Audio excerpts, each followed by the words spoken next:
Hello viewers, welcome to Telugu Prabha TV. Akhanda 2 Thandavam December 5వ తారీఖున ప్రేక్షకుల ముందుకు రాబోతున్న సంగతి తెలిసిందే. ఈ లోపే బాలకృష్ణ గారు నటించబోతున్న NBK 111 సినిమాకి సంబంధించి లేటెస్ట్ అప్డేట్ వచ్చింది. ఈ సినిమాకి డైరెక్టర్ గోపీచంద్ మలినేని. అయితే ఇప్పుడు వచ్చిన లేటెస్ట్ అప్డేట్ ఏంటి, ఇందులో 4వసారి బాలయ్య గారితో జతకట్టబోతున్న ఆ స్టార్ హీరోయిన్ ఎవరు? ఈ డీటెయిల్స్ మనకు అందివ్వడానికి సీనియర్ జర్నలిస్ట్ యజ్ఞమూర్తి గారు ఉన్నారు. ఆయనతో మాట్లాడే డీటెయిల్స్ ఏంటి తెలుసుకుందాం. Hello sir. Hello Govind. So Balayya గారికి సంబంధించిన వరుస అప్డేట్స్ తో ఫ్యాన్స్ తో పాటు అందరూ ఎంజాయ్ చేస్తున్నారు. అఖండ 2 రాబోతుంది డిసెంబర్ 5వ తారీఖున. ఈ లోపే నవంబర్ 26వ తారీఖున ఆయన నటించబోతున్న 111 NBK 111 ముహూర్తం డేట్ కన్ఫర్మ్ చేశారు. ఆ కన్ఫర్మ్ చేస్తూ ఇందులో బాలకృష్ణ గారితో 4వసారి జతకట్టబోతున్న ఒక స్టార్ హీరోయిన్ కూడా తాజాగా లుక్ రిలీజ్ చేశారు. సో ఆ స్టార్ హీరోయిన్ ఎవరు, వీళ్ళ కాంబినేషన్ వచ్చిన 4 సినిమాలు ఏంటి, ఈ 4వ సినిమా ఎలా ఉండబోతోంది, సో మీ అనాలిసిస్ ప్రకారం? ఎందుకు అదే నయనతార. సో వాళ్ళు పెట్టి ఈరోజు గోపీచంద్ మలినేని ఆమెని టీంలోకి ఆహ్వానిస్తూ ఈరోజు ఆమె బర్త్డే, నయనతార బర్త్డే సందర్భంగా విషెస్ చెప్తూ ఒక చిన్న గ్లిమ్స్ ని రిలీజ్ చేశారు. సో మనందరూ తెలుసు, నందమూరి బాలకృష్ణని అభిమానులు గాడ్ ఆఫ్ మాసెస్ అని చెప్పేసి ప్రేమగా పిలుచుకుంటూ ఉన్నారు. అంటే ఒక పక్క నటసింహం అంటూనే ఇంకో పక్క గాడ్ ఆఫ్ మాసెస్ అనేది ఆయనకు ఒక ట్యాగ్ తగిలించారు. సో మాస్ లో నిజంగానే తెలుగు సినిమా సంబంధించి ఆ రేంజ్ ఇమేజ్ ఉన్న క్రేజ్ ఉన్నటువంటి స్టార్ హీరో ప్రస్తుతం బాలయ్య. సో అందుగురించి గాడ్ ఆఫ్ మాసెస్ అని చెప్పేసి ఆ ట్యాగ్ ఇచ్చారు ఆయనకి. సో ఈమెని ద క్వీన్ అని చెప్పేసి సంబోధించాడు గోపీచంద్ మలినేని. అంటే ఇది ఒక హిస్టారికల్ బ్యాక్ డ్రాప్ తోటి ఈ సినిమా రాబోతుంది మనకు అందుతున్నటువంటి సమాచారం. దానికోసం గోపీచంద్ తన టీమ్ తో కలిసి చాలా ఇంటెన్సివ్ రీసెర్చ్ చేశాడు ఆయన. సో చాలా విస్తృతమైనటువంటి రీసెర్చ్ చేసి, కానీ ఏ బ్యాక్ డ్రాప్ అనేది హిస్టారికల్ బ్యాక్ డ్రాప్ అంటున్నారు కానీ ఒక పీరియడ్ ఫిల్మ్ అంటున్నారు కానీ ఏంటి, ఎవరి మీద ఏ బ్యాక్ డ్రాప్ తోటి ఈ సినిమా రాబోతుంది, ఏంటి ఆ హిస్టారికల్ బ్యాక్ డ్రాప్ అనేది మాత్రం ఇంతవరకు లీక్ చేయలేదు. సో ఒకవేళ మనకు తెలిసినా ఇప్పుడు మనం దాన్ని చెప్పడం కూడా భావ్యం కాదు. సో వాళ్ళు రైట్ టైము చెప్పడానికి టీం అంతా కూడా వాళ్ళు ప్రిపేర్ అయి ఉన్నారు కాబట్టి ముందే లీక్ చేయడం కూడా భావ్యం కాదని నా ఉద్దేశం. అది ఒకటి తెలిసినప్పటికీ కూడా ఎవరికైనా తెలిసిన గోపీచంద్ మలినేని నందమూరి బాలకృష్ణ కాంబినేషన్ లో ఇది వరకు ఒక సినిమా వచ్చింది, పెద్ద హిట్ అయింది. అది వీరసింహారెడ్డి. సంక్రాంతి టైంలోనే వచ్చింది అది 2 ఏళ్ల క్రితం. సో మంచి ఘన విజయం సాధించింది అది. సో ఇప్పుడు ఆ కాంబినేషన్, ఎందుకంటే ఆ సినిమా రాయలసీమ బ్యాక్ డ్రాప్ లో మనకు తెలిసి వచ్చింది. అది ఫ్యాక్షనిజం బ్యాక్ డ్రాప్ అనే గోపీచంద్ పనితనం బాలయ్యకి బాగా నచ్చింది ఆ టైంలో. సో ఆ సెట్స్ మీద, ఎందుకంటే గోపీచంద్ పనితీరు ఎలా ఉంటుంది అనేది నాకు కూడా తెలుసు. నాకు కూడా బాగా తెలిసిన వ్యక్తే, బాగా పరిచయం ఉన్న వ్యక్తే. నైస్ గా స్మూత్ గా తనకి యాక్టర్స్ నుంచి నటనని ఎలా రాబట్టుకోవాలో తెలిసినటువంటి వ్యక్తి. ఇక్కడ ప్రస్తుతం బాలయ్య చేస్తున్నటువంటి 2 దర్శకులు, ఒక పక్క చూస్తే బోయపాటి శ్రీను, ఇంకో పక్క గోపీచంద్ మలినేని. వీళ్ళిద్దరిని చూస్తే అసలు ఒకరికొకరికి వాళ్ళ స్టైల్ ఆఫ్ మేకింగ్ కానీ అలాగే అలా బిహేవియర్ కానీ అసలు పొంతనే ఉండదు. కంప్లీట్ ఆపోజిట్ అన్నమాట. అతను అథెంటిక్ గా పెద్ద వాయిస్ తోటి ఒక అరుస్తూ చెప్పేస్తా ఉంటాడు, ఒక ఉద్వేగాన్ని చూపించేస్తా ఉంటాడు. ఎవరు? బోయపాటి. గోపీచంద్ లో అలాంటిది కనపడదు. ఉద్వేగం వచ్చినా తన వేరే స్టైల్, అది చూపించే విధానం వేరే స్టైల్. చాలా చూస్తానికి నెమ్మదస్తుడిగా కనిపిస్తాడు. బట్ వర్క్ విషయంలో మాత్రం అతను కూడా పని రాక్షసుడు లాంటి వాడు గోపీచంద్.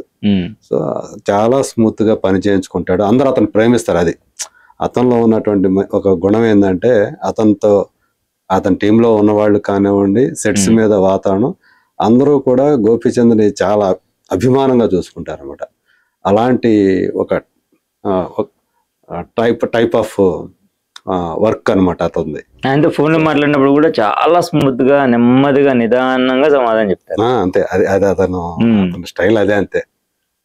అందువల్ల అంటే అది మళ్ళీ వర్క్ విషయంలో మాత్రం అంతే దాని అక్కడ రాజీ పడ్డా అసలు ఎప్పుడు కూడా ఆ విషయంలో మాత్రం, వర్క్ విషయంలో మాత్రం తనకు కావాల్సింది వచ్చేంత వరకు కూడా చేయించుకుంటాడు. ఆ నేర్పు కూడా మళ్ళీ అతనిలో ఉంది. అతను మురుగదాస్ శిష్యుడు అతను.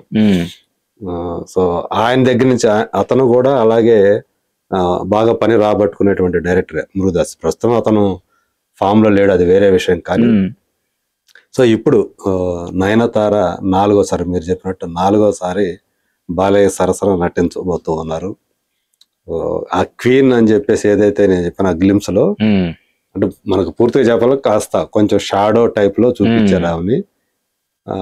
ఇంకా మామూలుగానే ఆమె ఎలా ఉంటుంది, most glamorous heroines in India, one of the most glamorous heroines. పైగా ఏంటంటే 4-10 వయసులో సో ఇప్పటికీ ఇండియాలో హైయెస్ట్ రెమ్యూనరేషన్స్ తీసుకుంటున్న వాళ్ళలో ఒకళ్ళు. నిజం చెప్పాలంటే సౌత్ ఇండియాలోనే ఇప్పుడు ఆమె టాప్. ఆమె ఇది రెమ్యూనరేషన్స్ పరంగా చూసుకున్నప్పుడు లేడీస్ సూపర్ స్టార్ కూడా కదా అంటే ఇది కూడా ట్యాగ్ కూడా ఉంది. అందుకని ఏరుకోరి ఆమెని, అంటే బాలయ్య ఆమె కాంబినేషన్ ఇద్దరు కూడా హిట్ పేర్ అని చెప్పేసి, సినిమా ఎలా ఉన్నా కమర్షియల్ ఎలాగా ఉన్నా వాళ్ళ ఆన్ స్క్రీన్ కెమిస్ట్రీ అందరికీ నచ్చింది. సింహ నుంచి చూసుకుంటే సింహాలో వాళ్ళిద్దరి కెమిస్ట్రీ ఎలా వర్కౌట్ అయిందో మనం చూసాం. తర్వాత శ్రీరామరాజ్యంలో సీతారాములుగా, సీతగా, అంటే అప్పటి వరకు ఆమెకున్నటువంటి ఇమేజ్, ఒక గ్లామరస్ హీరోయిన్ గా ఆమెకున్న పేరు, అదంతా ఒక ఎత్తు అయితే ఆమెని యాక్సెప్ట్ చేయటం సీతగా. సో అంత బాగా ప్రెజెంట్ చేశారు కూడా, సెటిల్డ్ పర్ఫార్మెన్స్ ఆ మూవీలో. అంటే సీత అంటే మనకున్నటువంటి ఒక ఇమేజ్ ఉంది కదా, మహాసాధ్వి అంటాం మనం, సీతా మహాసాధ్వి అంటాం. దానికి తగ్గట్టు చాలా మంది విమర్శించారు, అసలు సీత నయనతార ఏంటి, సీత క్యారెక్టర్ ఏంటండి, సో సౌందర్య లాంటి ఆర్టిస్ట్ చేయాల్సినటువంటి క్యారెక్టర్ అది ఏం చేస్తుంది అన్నట్టు. ఎందుకంటే అంతకుముందు యాక్చువల్ గా బాలయ్య ఒక సినిమా స్టార్ట్ చేశాం మనకు తెలుసు, రామోజీ ఫిలిం సిటీలో సెట్ చేసి ఆ తర్వాత అది ఆగిపోవటం, అంటే సౌందర్య గారు చనిపోవటం, అది మనకు తెలుసు. ఆ తర్వాత మొత్తానికి బాపు గారు నయనతారని ఎంపిక చేసుకోవటం, సో దానికి న్యాయం చేశారు ఆమె. ఆ తర్వాత జయసింహ అని ఒక సినిమా వచ్చింది, అది ఆశించిన రీతిలో ఆడలేదు. అదొకటి కొంచెం డిసప్పాయింట్మెంట్ ఉంది. బట్ వాళ్ళ ఆన్ స్క్రీన్ కెమిస్ట్రీ మాత్రం ఎక్కడా కూడా విమర్శలు పాలవలేదని చెప్పుకోవాలి. ఇప్పుడు మరోసారి ఆమెని ఈ సినిమా కోసం గోపీచంద్ అప్రోచ్ అవటం, ఆమె అంగీకరించడం, అది జరిగిపోయాయి. ప్రస్తుతం ఆమె చిరంజీవితో కూడా ఒక సినిమా చేస్తూ ఉన్నారు, మనశంకర వరప్రసాద్ గారు, డైరెక్షన్. సో దానికి సంబంధించినటువంటి సాంగ్ వచ్చి అది కూడా పెద్ద హిట్ అయింది మనకు తెలుసు సాంగ్. కాబట్టి ఆమె క్రేజ్ ఇప్పటికీ కూడా తెలుగు ఆడియన్స్ లో కూడా చెక్కు చెదరలేదని చెప్పాలి. తమిళంలో టాప్ హీరోయిన్ గా రాణిస్తున్న తెలుగులో కూడా ఆమెకి అభిమానులు చాలా మంది ఉన్నారు.